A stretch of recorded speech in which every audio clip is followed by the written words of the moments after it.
जय श्री राधे कृष्ण। सभी श्रद्धालु भक्तों का स्वागत है। आज हम सुनेंगे पवित्र पुरुषोत्तम मास महात्म्य अध्याय 1। जो भी भक्त श्रद्धा और भक्ति भाव से पुरुषोत्तम मास की कथा सुनते हैं उन पर भगवान श्री हरि विष्णु और राधा रानी की विशेष कृपा बनी रहती है। तो आइए भगवान श्री हरि का स्मरण करते हुए कथा प्रारंभ करते हैं। बोलिए पुरुषोत्तम भगवान की जय। आइए सुनते हैं पुरुषोत्तम मास महात्म्य कथा अध्याय 1।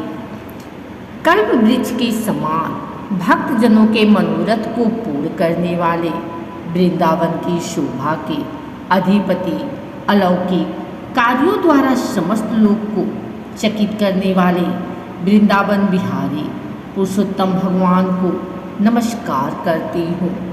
नारायण नर नरोत्तम तथा देवी सरस्वती और श्री व्यास जी को नमस्कार कर जय की इच्छा करती हूँ। यज्ञ करने की इच्छा से परम पवित्र नैमिषारण्य में आगे कहे गए बहुत से मुनि आए, जैसे असित देवल, पैल, सुमंतु, पिपलायन, सुमति, कश्यप, जाबाली, भृगु, अंगिरा, वामदेव, सुतिक्षण, सरभंग, पर्वत, आपस्तम, मांडव्य, अगस्त्य, कात्यायन, रथितर, ऋभु, कपिल, रैभ्य, गौतम, मुद्गर, कौशिक, गालव, क्रतु, अत्रि, बभ्रु, त्रित, शक्ति, बधु, बौधायन, वसु, कौंडिन्य, पृथु, हारिक, ध्रुम, शंकु, शंकृति, शनि, विभांडक, पंक, गर्ग, कारार, जमदग्नि, भारद्वाज, धूमप, मौन भार्गव,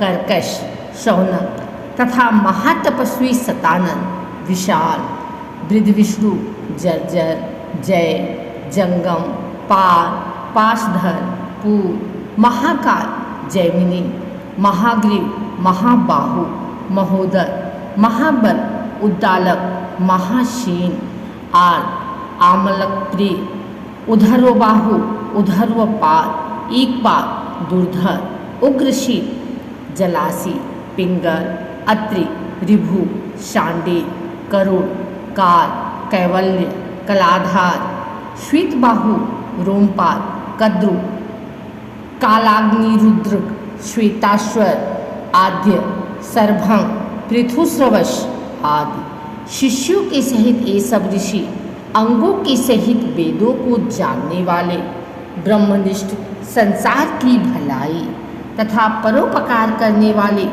दूसरों के हित में सर्वदा तत्पर, श्रौत समार्थ कर्म करने वाले नैमिषारण्य में आकर यज्ञ करने को तत्पर हुए। इधर तीर्थ यात्रा की इच्छा से सूत जी अपने आश्रम से निकले और पृथ्वी का भ्रमण करते हुए उन्होंने नैमिषारण्य में आकर शिष्यों के सहित समस्त मुनियों को देखा।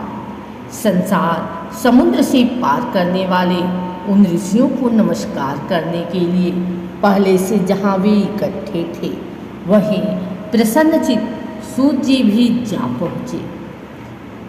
इसके अनंतर पेड़ की लाल छाल को धारण करने वाले प्रसन्नमुख, शांत, परमार्थ, विशारद, समग्र गुणों से युक्त, संपूर्ण आनंदों से परिपूर्ण, उधर्व पुण्यधारी, राम नाम मुद्रा से युक्त, गोपी चंदन मृतिका से दिव्य शंख चक्र का छापा लगाए, तुलसी की माला से शोभित, जटा मुकुट से भूषित, समस्त आपत्तियों से रक्षा करने वाले, अलौकिक चमत्कार को दिखाने वाले, भगवान के परम मंत्र को जपते हुए समस्त शास्त्रों के सार को जानने वाले, संपूर्ण प्राणियों के हित में संलग्न, जितेंद्रिय तथा क्रोध को जीते हुए जीवन मुक्त जगत गुरु श्री व्यास की तरह और उन्हीं की तरह निष्प्रिय आदि गुणों से युक्त उनको देख उस नैमिषारण्य में रहने वाले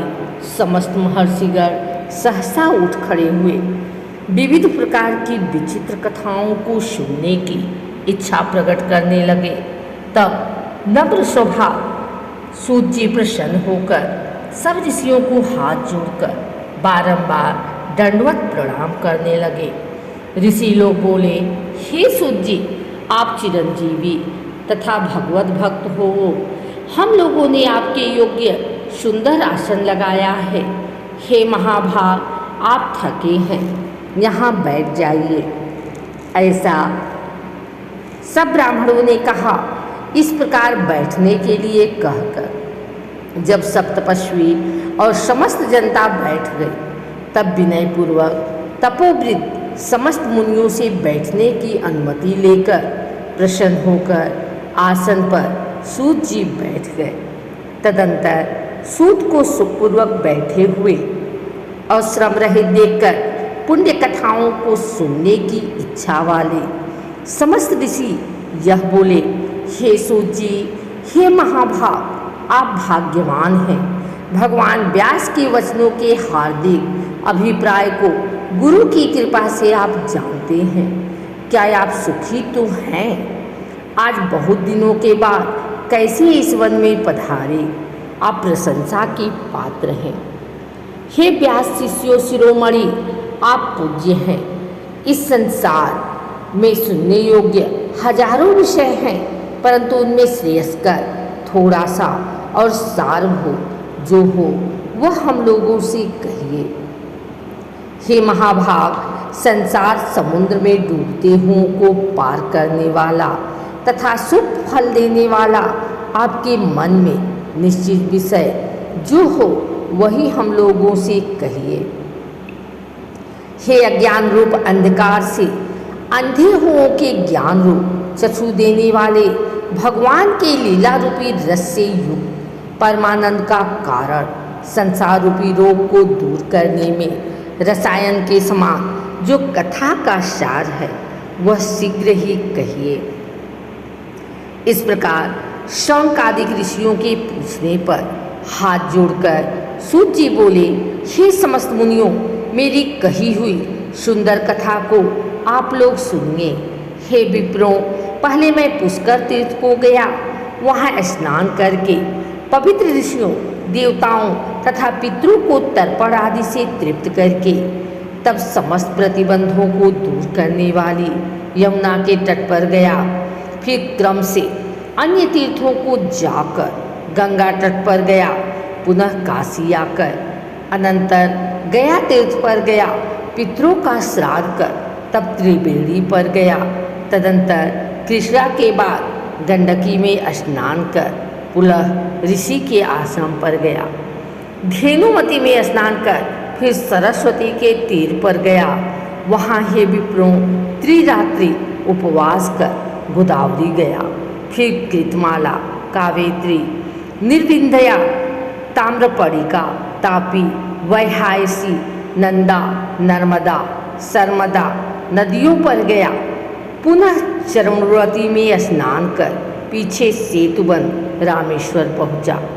तदंतर नारायण का दर्शन करने के हेतु बदरी बन गया। तब नारायण का दर्शन कर वहाँ तपस्वियों को अभिनंदन कर पुनः नारायण को नमस्कार कर और उनकी स्तुति कर सिद्ध क्षेत्र पहुँचा। इस प्रकार बहुत से तीर्थों में घूमता हुआ कुरुदेश तथा जांगल देश में घूमता घूमता फिर हस्तिनापुर में गया। हे द्विजों, वहाँ यह सुना कि राजा परीक्षित राज्य को त्याग बहुत ऋषियों के साथ परम पुण्यप्रद गंगा तीर गए हैं और उस गंगा तट पर बहुत से सिद्धि हैं। भूषण जिनका ऐसे योगी लोग और दिवर्षी वहाँ पर आए हैं, उसमें कोई निराहार, कोई वायु भक्षण कर, कोई जल पीकर, कोई पत्ते खाकर, कोई श्वास ही को आहार कर, कोई फलाहार कर और कोई फेन का आहार कर रहते हैं। हे द्विजों, उस समाज में कुछ पूछने की इच्छा से हम भी गए। वहाँ ब्रह्मस्वरूप भगवान महामुनि व्यास के पुत्र बड़े तेज वाले, बड़े प्रतापी श्री कृष्ण के चरण कमलों को मन से धारण किए हुए श्री सुखदेव जी आए।